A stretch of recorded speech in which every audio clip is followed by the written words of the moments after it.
안녕하세요. 오늘 저희가 함께 들여다볼 자료는 민수기 33장입니다.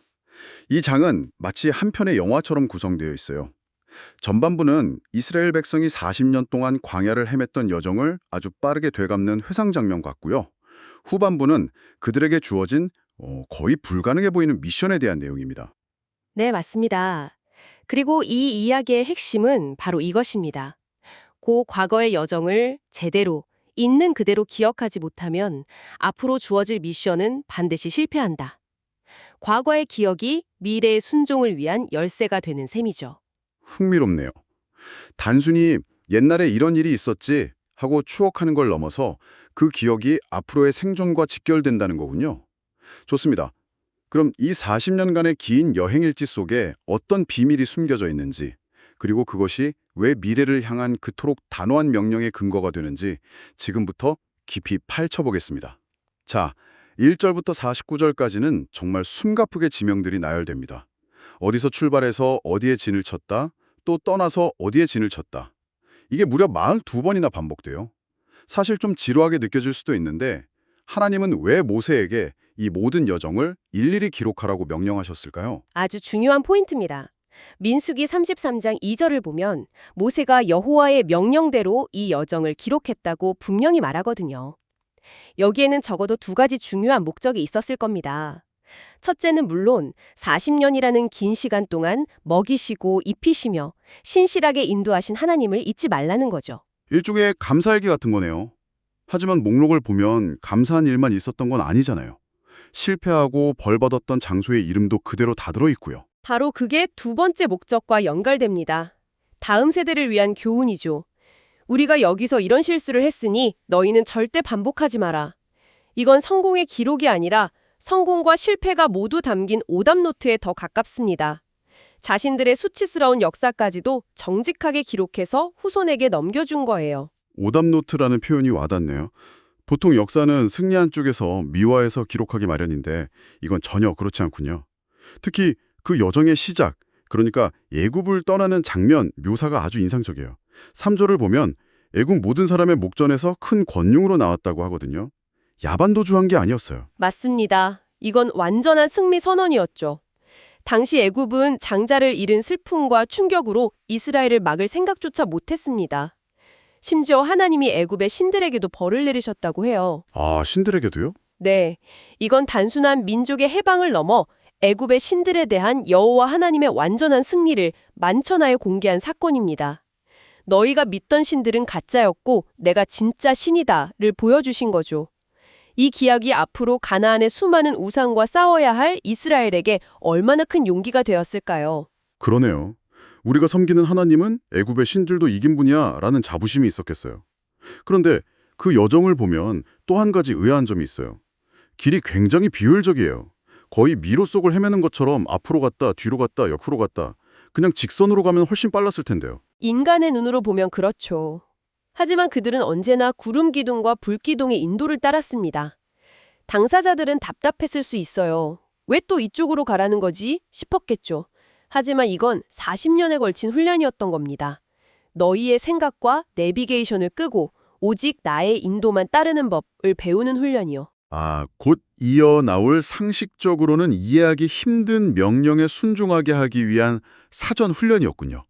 이해되지 않아도 비효율적으로 보여도 결국 하나님의 길이 가장 완벽한 길이다라는 걸 몸으로 체득하게 하신 거네요. 그렇죠. 게다가 그들이 지나온 길 대부분이 사람이 살 수 없는 광야였다는 점도 중요합니다. 물도 식량도 없는 황무지에서 수백만 명이 40년에 살아남았다는 것 자체가 기적이고 하나님의 능력을 증명하는 움직이는 증거였죠. 무엇보다 제게 가장 소름 돋았던 건 장소들의 이름이에요. 그냥 어디에서 어디로 갔다가 아니라 기브로 탔다아와를 지나고 시딤을 지나가요. 기브로 탔다아와는 탐욕의 무덤이라는 뜻이잖아요. 고기를 달라고 불평하다가 수많은 사람이 죽었던 바로 그곳이요. 맞습니다.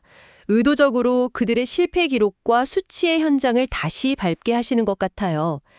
너희가 어떤 존재였는지, 나의 은혜가 아니었다면 너희는 어떻게 되었을지 절대 잊지 마라고 말씀하시는 것처럼요. 민수기 25장에서 이스라엘 남자들이 모압 여자들과 음행하고 우상숭배에 빠졌던 시딤이라는 곳이 여기서는 아벨 시딤이라고 기록된 것도 흥미로웠어요.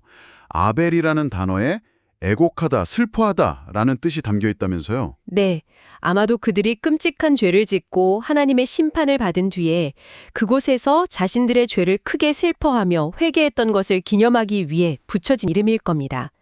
즉, 시딤은 죄의 장소이자 동시에 회개의 장소가 된 거죠. 그렇군요. 결국 이 모든 지명 하나하나가 이스라엘의 정체성이죠. 하나님의 역사가 담긴 살아있는 기념비가 된 겁니다. 그리고 하나님은 이 모든 성공과 실패의 기념비를 빠짐없이 돌아보게 하신 직후에 마치 졸업시험처럼 아주 중대하고 무서운 명령을 내리시죠. 과거를 전부 복습했으니 이제 본게임에 들어갈 시간이라는 뜻이요. 네, 50절부터 분위기가 완전히 바뀝니다. 시선이 과거에서 미래로, 광야에서 약속의 땅 가나안으로 향하죠. 그리고 아주 단호한 명령이 주어집니다. 그 땅의 원주민을 다 몰아내고 그들이 섬기던 우상의 흔적을 모조리 파괴하라는 겁니다. 52절을 보면 정말 철저해요. 새긴 석상, 부어 만든 우상, 그리고 산당까지 전부 다 없애라고 되어 있어요. 솔직히 현대적인 감수성으로 보면 원주민을 다 몰아내라는 명령은 굉장히 불편하게 들릴 수 있거든요. 이걸 어떻게 이해해야 할까요? 중요한 지적입니다. 이건 인종 청소나 제노사이드와는 근본적으로 다릅니다. 하나님의 관심은 인종이 아니라 죄에 있었어요. 가나안 땅은 우상 숭배와 온갖 타락한 문화로 가득 차 있었고 하나님은 당신의 백성이 그 죄에 물드는 것을 막기 위해 극단적인 조치를 요구하신 겁니다. 아, 영적인 오염을 막기 위한 거군요. 그렇습니다. 이 명령이 얼마나 단호한지 생각해 볼 필요가 있어요. 단순히 우상을 섬기지 말라는 게 아니에요. 조각이 멋있다고 기념품으로 남겨두거나 집안 장식품으로 쓰거나 심지어 아이들 장난감으로라도 남겨두어서는 안 된다는 거죠. 그렇게까지요? 왜냐하면 광야 40년은 일종의 영적 무균실 생활이었거든요. 이제 온갖 죄의 바이러스가 가득한 세상으로 들어가는데 작은 감염원 하나도 남겨두지 않겠다는 극단적인 예방조치인 셈입니다. 다이어트 결심이랑 비슷하게 들리네요. 과자 딱 한 봉지만 남겨두자. 이건 나중에 먹을 거니까 하고 타협하는 순간 그 다이어트는 실패할 수밖에 없는 것처럼요. 그 한 봉지가 결국 모든 걸 무너뜨리는 거죠. 순종했을 때 받을 복과 불순종했을 때 받을 저주. 선택은 그들의 몫이었습니다. 약속은 분명해요. 이 명령에 순종해서 스스로를 깨끗하게 지키면 그 땅을 온전히 차지하고 그 풍요를 넘치게 누리게 해주시겠다는 겁니다. 하지만 경고가 정말 무섭습니다. 55절에 보면 만약 원주민을 남겨두면 그들이 너희의 눈에 가시와 너희의 옆구리에 찌르는 것이 될 거라고 말씀하시거든요. 이 비유가 정말 썸뜩해요. 그냥 좀 불편한 정도가 아니잖아요. 눈에 가시는 실명을 유발할 수 있고 옆구리를 찌르는 건 치명상이니까요. 바로 그 점이 핵심입니다. 이건 그냥 좀 귀찮아질 거야 수준의 경고가 아니에요. 우리가 죄를 용납하고 타협해서 남겨두면 바로 그것이 우리를 끊임없이 괴롭히고 결국 파멸시키는 고통의 근원이 될 거라는 의미입니다. 아, 실제로 이스라엘 역사를 보면 그들이 남겨둔 가나안 족속들 때문에 끊임없이 우상 숭배에 빠지고 침략당하고 고통받는 역사가 반복되죠. 결국 스스로 화를 자초하는 셈이군요. 그런데 경고는 여기서 그치지 않죠. 56절의 경고는 차원이 달라요. 나는 그들에게 행하기로 생각한 것을 너희에게 행하리가. 이건 정말 충격적인데요. 네, 가장 무서운 경고입니다. 본래 죄로 가득한 가나안 족속에게 쏟아부으려고 했던 하나님의 심판이 방향을 바꿔서 불순종한 이스라엘에게로 향하게 된다는 뜻입니다. 심판의 대상이 뒤바뀌는 거죠. 한 문장으로 요약하면 이렇습니다. 우리가 죄를 몰아내지 않으면 결국 죄가 우리를 몰아낼 것이다. 와, 우리가 죄를 몰아내지 않으면 죄가 우리를 몰아낸다. 정말 잊을 수 없는 문장이네요. 결국 정리하자면 민수기 33장은 과거에 대한 정직한 기억과 미래에 대한 절대적인 순종이 얼마나 깊이 연결되어 있는지를 보여주는 장이군요. 맞습니다. 40년 광야 여정의 목록은 단순한 추억거리가 아니었어요. 내가 너희를 이렇게 인도하지 않았느냐? 텅 빈 광야에서도 너희를 먹이고 입혔다. 너희는 죄를 지었지만 나는 용서하고 다시 기회를 주었다. 그러니 이제 내가 하는 이 명령이 너희에게 최선임을 믿고 따라라 라고 말씀하시는 강력한 증거자료였던 셈입니다. 그러네요. 나를 믿을 만한 충분한 근거를 내가 40년 동안 보여주지 않았니? 하고 묻는 것 같아요. 결국 이스라엘 백성은 하나님이 기적뿐만 아니라 자신들의 실패까지 포함된 그 가감없는 40년의 역사를 통째로 기억해야만 했던 거군요. 그렇습니다. 바로 그 온전한 기억만이 앞으로 다가올 달콤한 유혹들을 몰아낼 힘의 원천이 되기 때문이죠. 이건 우리에게도 중요한 점을 시사합니다.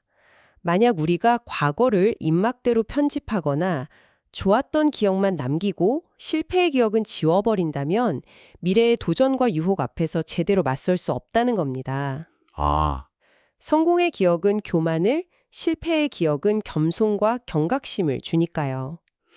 마지막 경고가 계속 마음에 남습니다. 만일 우리가 우리의 욕정을 죽이지 않는다면 우리의 욕정이 우리의 영혼을 죽일 것이다. 오늘 이 내용을 들으신 청취자분께서도 한번 생각해 보시면 좋겠습니다. 당신의 삶이라는 여정 속에서 하나님이 분명히 몰아내라고 명령하셨지만 혹시 이 정도는 괜찮겠지 하며 타협하고 남겨둔 당신만의 가나안 원주민은 없으신가요? 과거에 당신을 신실하게 인도하셨던 기억과 아팠던 실패의 기억을 모두 되짚어 보면서 당신의 삶에서 타협 없는 완전한 정결이라는 이 명령을 진지하게 받아들인다는 것은 과연 어떤 의미일지 깊이 고민해 보는 시간이 되셨으면 합니다.